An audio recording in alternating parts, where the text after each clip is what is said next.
500-র মধ্যে 499। আইসিএসসি পরীক্ষায় চমকপ্রদ ফল করেছে শিলিগুড়ির অক্সেলিয়াম কনভেন্টের ছাত্র দিব্যেন্দু প্রামাণিক। মনে দুঃখ, আর 1 মার্কস পেলে ভালো হতো। একটু যদি বেশি খাটতিস তাহলে ওই 1 মার্কসের দুঃখটা আর থাকতো না। হ্যাঁ, আর একটু যদি বেশি খাটতিস তাহলে তুই 500-তে 500 নয় 501 পেতিস। তুই সেখানে 499 পেয়েছিস। এটা কি ঠিক? আমি বলেছি আমার কোনো চাপ নেই, তোর যেদিকে ভালো লাগে তুই সেদিকে যা, আমার কোনো চাপ নেই। আমরা কোনো প্রেসার ক্রিয়েট ওকে করি না কোনো বিষয়েই। ও যদি পড়তে ইচ্ছে করলো পড়লো, না হলে পড়লো না। হ্যাঁ কাকিমা, আপনি ঠিক বলেছেন। না মানে আপনি প্রেশার ক্রিয়েট করেন না, কারণ ও তো প্রেশারেই আছে, আর আলাদা করে কি ক্রিয়েট করবেন? মনে দুঃখ, আর 1 মার্কস পেলে ভালো হতো, এটাই।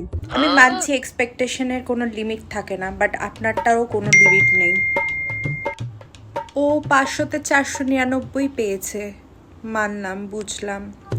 আপনি যেন ঠিক কত পেয়েছিলেন কাকিমা, একটু বলবেন?